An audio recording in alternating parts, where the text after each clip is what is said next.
السلام عليكم ورحمة الله وبركاته. ازيكم عاملين ايه؟ يا رب تكونوا كلكم بخير. معاكم رشا النشاوي للطرط والجاتوهات وللبيع اونلاين.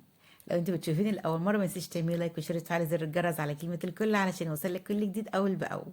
زي انتوا شايفين وصفه من ضمن وصفات العيد، من وصفات النواعم اللي انا وعدتكم نزلت لكم قبل كده الكحك والبسكوت والمعمول وكوكوز القهوه. وان شاء الله النهارده معانا البيتي فور اللي هتعمليه زي ما انت شايفه كده بالظبط، وهتعملي احلى من كده كمان، وبكيس الحلواني بكيس الكريم شانتيه العادي. هقول لك كل التريكات اللي طالعه معاكي البيتي فور مظبوط، وازاي ده بيكون جميل، وتريكات التسويه، وطبعا سعر البيع والكميه اللي هنشتغل بيها النهارده هتطلع لك قد ايه. وهوريكي دلوقتي طبق اللي تقدري تعمليه على الجروب بتاعك، طبق التذوق، علشان تقدميه للناس يقدروا يشوفوا في جميع انواع النواعم بتاعتك، عشان يقدروا يختاروا ويميزوا الشغل بتاعك او يطلبوا الاوردر. يعني كل حاجه ان شاء الله تبقى معايا في قلب الفيديو. يلا بينا نشوف الوصفه والمقادير ونسمي ونقول بسم الله، وتابعين ان شاء الله لاخر الفيديو. طبعا كل شغلنا يا جماعه بدقيق الكوثر زي ما انتم شايفين. دقيق الكوثر ده دقيق، اهم حاجه يكون دقيق يعني يكون متعدد الاستخدامات، ويكون ميلوش عرق، يكون عرقه ضعيف مش قوي. معانا هنا 400 جرام زبده بدرجه حراره المطبخ، زي ما انتم شايفين انا بحط ايدي عليها مش سخنه يا جماعه، تكون درجه حراره المطبخ ما تكونش خارجه من التلاجة. ال 500 جرام الدقيق متعدد الاستخدامات زي ما انا قلت لكم. ومعايا 125 جرام سكر مطحون، ومعانا بيضتين، ومعانا ذره الفانيليا. وهنبدأ نشتغل في الوصفة ازاي. خدي بالك بقى لكل التريكات واحدة واحدة. انا هنا حطيت في العجان، في بولة العجان 400 جرام الزبدة، واحط عليهم السكر. طبعا يا جماعة السكر في اي وصفة السكر لازم يكون منخول، في اي وصفة لازم الدقيق يكون منخول، حتى لو ما قلتهاش او اي حد بتشوفيه في اي فيديو ما قالهاش لازم انت تعملي كده. هيضربوا في العجان لحد ما يكون القوام بتاعهم هش ولونه فاتح زي ما هتشوفوا دلوقتي. طبعا لون الزبده صفراء لحد ما لونها يبيض معاكي. كل فتره لازم تفتحي العجان وتقلبي، تجيبي من تحت لفوق علشان بيكون الزبده لازقه في ارضيه العجان، علشان تكون مختلطه كلها زي بعض. النهارده ان شاء الله هنعمل الوصفه مع بعض بكيس الحلواني، من غير ما تعملي كيس مخصص للبيتي فور زي ما عملت معاكم قبل كده في البسكوت. عملته بكيس عادي تمام زي ما انتم شايفين. هنا كل شويه هنعمل هفتح العجان واشيل واقلب الزبده من تحت لفوق، عشان بيكون الزبده والسكر راكنه في ارضيه العجان زي ما انتم شايفين. خدي بالك للتركات دي، مش هسيب العجان شغال على الفاضي، او لو انت عندك مضرب بتشتغلي بالمضرب عادي. كنا زمان يا جماعه بنعمله بايدينا، انت حسب ما انت قادره تعملي، ممكن بايدك عادي مفيش مشكله، بس بياخد معاكي وقت. شايفين بدات الزبده تبيض ازاي وتهيش وتبقى عامله زي الكريم شانتيه. خدي بالك للتركات دي مظبوط جدا جدا. انا هنا بقى كسرت معانا هنا بيضتين، انا كسرت واحده. عندك طريقتين، عندك ممكن تحطي البيضتين كاملين مفيش فيها اي مشكله خالص، هيبقى معاكي البيتيفور بتاعك يعني متماسك شويه. يعني عشان بياض البيض بينشف النواعم. لو انت حابه يكون البيتيفور بتاعك دايب قوي، بتحطي صفار بيض. حطيت اول بيضه بعد طبعا الزبده ما بيضت خالص مع السكر، بحط اول بيضه وبسيبها لحد ما الخليط يشربها خالص. وبعد كده بعد الخليط ما يشربها جبت تاني صفار بيضه. ليه انا عملت بيضه كامله وبعد كده عملت صفار بيضه؟ عشان انا عايزه الخليط يكون وسط، يكون دايب وفي نفس الوقت متماسك. انت بقى حابه تحطهم الاثنين صفار بيض ده براحتك، حابه تحطهم الاثنين بيضتين كاملين ده براحتك. حابه تعملي للكيلو الدقيق تحطي مثلا بيضتين كاملين وصفار بيضه او 3 بيضات على بعض، مش هتفرق يا جماعه في اي حاجه غير ان انت حابه تشوفي، حابه تعملي البيتفور بتاعك متماسك، ماسك نفسه او دايب. ده بس اللي بيفرق، لان معروف ان صفار البيض بيدوب النواعم، والبياض بيخليها متماسكه او ناشفه شويه. انا بعد خلاص الخليط شرب البيضه معانا، عملت هنا قلت لك بيضه كامله وصفار بيضه تمام. بعد ما شرب الخليط هبدا احط الدقيق نص نص. حطيت نص دقيق، نص كميه الدقيق وخدته ضربه واحده. خدي بالك ممكن تقلبيه بالاسباتيولا، بس انا عشان مش بقدر اقلب بالاسباتيولا، يا دوب انا هنا بقى عم شغاله العجين على اقل سرعه، بس هنا علشان مسرعه الفيديو فتفكرها ده هو سريع. حطيت نص كميه الدقيق وبعد كده حطيت النص التاني واقلب بقى بايدي. ممكن اقلب كده بالاسباتيولا، ممكن يكون في شويه دقيق مركونين في ارضيه العجان، لازم الخليط يتجانس كله مع بعضه. بس طبعا ما ياخدش معاكي وقت كبير في العجن علشان البيتوفور ما يعضمش معاكي. شايفين ده لون العجين يا جماعه. هنجيب هنا بقى ده التيب. انا ده على فكره ده مش تيب يا جماعه، ده مش تيب البيتوفور. تيب البيتوفور المفروض يكون يعني اللي عايز رقم البيتوفور يسالني في الكومنتات. تقريبا هو بيكون 5 تي حاجه زي كده. تمام. انا هنا جبت تيب متشابه لتيب البيتوفور، بس هيمشي الحال وهيطلع مظبوط جدا. انا حطيت في كيس الحلواني، في كيس الكريم شانتيه العادي، مش كيس من، والله العظيم انا عندي كيس من الطحين. غير اني كمان عندي ايدي مشكله في اعصاب ايدي، يمكن قلت لكم في فيديوهات كتيره جدا بسبب في تقطيع الفاكهه.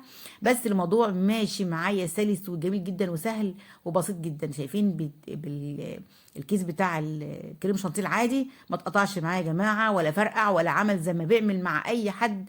وكتير يقولوا الكيس بيفرقع وبتقطع معانا. انا هشتغل بالكيس زي ما انتم شايفين الخليط كله، وبعد كده استخدمته. ده نفس الكيس اللي انا استخدمته في البسكوت، يعني عملت بيه ولسه ما زال عندي بشتغل بيه بالكريم شانتيه، وغسلته واشتغلت بيه عادي. ليه؟ لان العجينه واخده حقها معايا مظبوط، مخدومه، الزبده مضروبه كويس جدا، مع اني شغاله بيها في عز الشتاء. فما بالك بقى لو في الصيف هتلاقي الخليط يعني بالظبط، يعني اسهل من كده بكتير. شايفين ده كيس الحلواني وبالتيب عادي، وده حجم البوتفورايه. هنقول بقى يا جماعه ان هنا كل صينيه بعملها بكون شغاله في درجات حراره 170 زيه زي البسكوت. لو انت شغاله في الفرن الكهرباء بتشغلي من فوق ومن تحت، بتحطي على الرف الاولاني. لو انت شغاله في الفرن البوتاجاز العادي بتشغلي من تحت بس وبتحطيه على الرف اللي في النص. لو احمر معاكي من تحت وما احمرش من فوق بتشغلي الشوايه عليه دقيقتين 3 بس بكتير، ياخد اللون الاصفر من فوق. البيتوفور مش بيحمر زي البسكوت، بيكون اقل من البسكوت في الحمار كمان. شايفين شكل الفورمه بنزلها ازاي؟ انا قربتكم الكاميرا في الجزء ده. ده حجم البوتفرايه. على فكره اللي نزلت مش مظبوطه معاكي تقدري تشيليها تاني وتحطي غير. انا بنزل كده البوز اللي طالع ده بنزله كده بايدي، لان انا شغاله بتيب مش تيب البوتفور. تمام. اللي حابب يعرف رقم تيب البوتفور بالظبط يسيب لي التعليقات في تعليق، وانا ان شاء الله اكتب له الرقم بالظبط. ادي شكل البوتفور بعد ما طلع من الفرن يا جماعه، بياخد معانا حوالي من 10 ل 15 دقيقه. ده شكل البوتفور، ما فرشش ولا حاجه، مع اني شغاله بتيب مش التيب بتاعه. شكل البوتفور من جوه دايب جدا وجميل. ده اللون المفروض اللي انت تشتغلي بيه. البوتفور هنا انا كل صينيه بعملها بتدخلها الفرن على ما اعمل الصينيه اللي بعدها تكون الاولى خرجت. تمام. النص كيلو دي اعمل معاه الاربع صواني دول.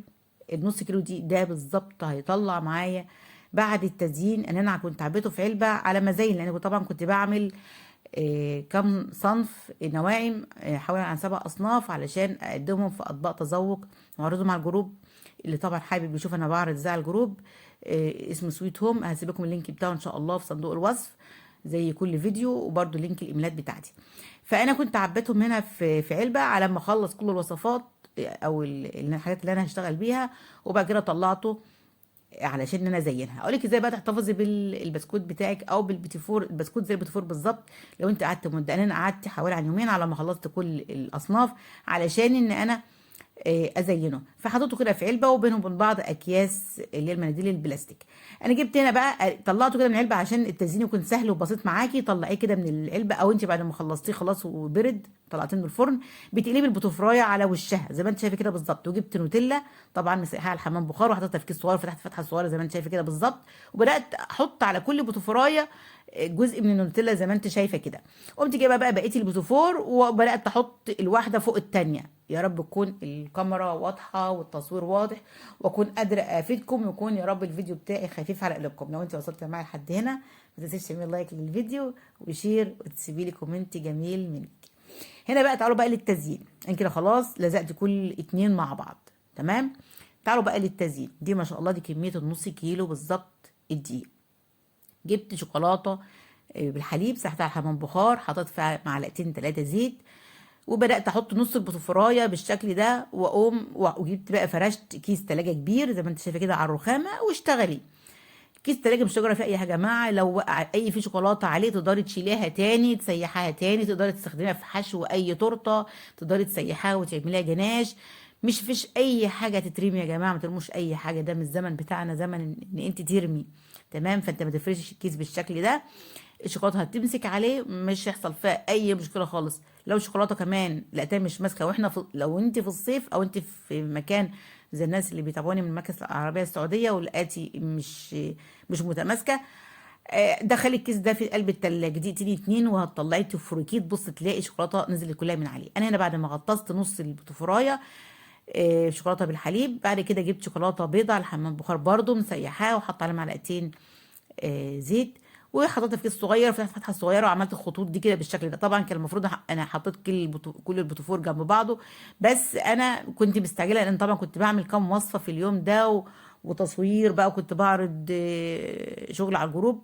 الكلام ده كله على فكره كان من قبل رمضان، بس على ما خلصت المونتاج بتاعه. انا جبت ده اللي في الطبق اللي هناك ده بعيد ده يا جماعه، ده فستق، عملت منه برضو زينت بيه.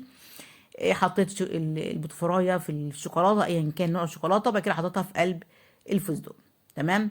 الفستق طبعا انا بعد ما استخدمته لقيته غالي جدا، انا كان عندي من السنه اللي فاتت، حطاه في الفريزر.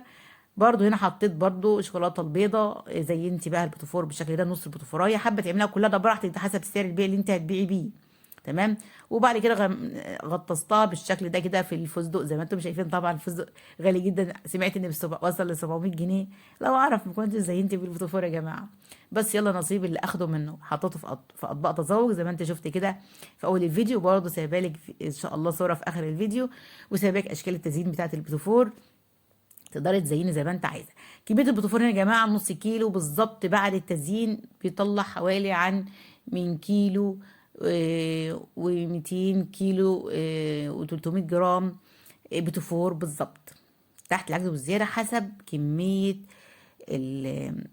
التزيين بتاعك. يعني انا لو شرب معايا او اخد معايا شوكولاته كتير هيوزن طبعا اكتر من كده. جبت هنا العلبه دي علشان ان انا احط فيها البوتفور، كان في جزء طلع في العلبه دي طبعا عرضاء على الجروب ويتباع، وفي جزء حطيته في اطباق تذوق برضه، ممكن تطلعي العلبه بالشكل ده.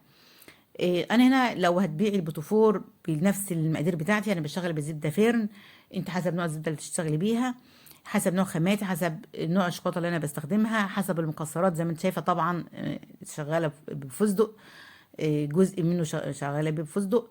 الكيلو ما يقلش عن 170 عن 180 جنيه بعد التزيين. انت بقى حسب خاماتك، حسب المكان اللي انت فيه. برضو انا دخلته في قلب طبق تذوق من ضمن الاطباق يعني، وكان الطبق ده كنت بطلعه فيه 7 اصناف او 8 من نواعم، وكنت بطلعه بحوالي 90 جنيه طبعا، في حين ان في ناس كانت بتبيعه باكتر من 100 جنيه. بس طبعا انا حسب المكان بتاعي، انا في ارياف، انت برضو حسب المكان بتاعك. شايفين الشكل بتاعه في الاخر بعمل ازاي؟ جزء بشوكولاته حليب وجزء بالشوكولاته بيضه، وفي النص الجزء ده بالفستق زي ما انتم شايفين. شكل علبه جميل جدا. يعني قلت لك كل حاجه، التريكات وسعر التسويه وسعر البيع وطريقه التسويه والتزيين وكل حاجه في قلب الفيديو. لو انت ناقصك اي حاجه يا ريت تسيبي لي تعليق في كومنت، وانا ان شاء الله مجرد ما اشوف تعليقك هرد عليك. وكده خلصت يا حبايبي زي ما انتم شايفين ما شاء الله. وصفه النهارده خلصت، ان شاء الله بكره انزل لكم الفيديو اللي جاي، مش بكره، الفيديو اللي جاي هيكون احلى غريبه واسهل غريبه هتشوفيها ان شاء الله على اليوتيوب. وكده خلصت يا حبايبي، وصفه النهارده خلصت. يا رب تكون عجبتكم، ما بكونش طولت عليكم. ويا ريت لو عجبتكم ما تنسيش في اللايك والشير وتفعلوا زر الجرس علشان يوصلكم كل جديد اول باول. وان شاء الله انتظروني في فيديو جديد بوصفه جديده باوردر جديد من اوردرات رشا النشاوي. استودعكم عند الله، تدعي عنده ودائعه، والسلام عليكم ورحمه الله وبركاته.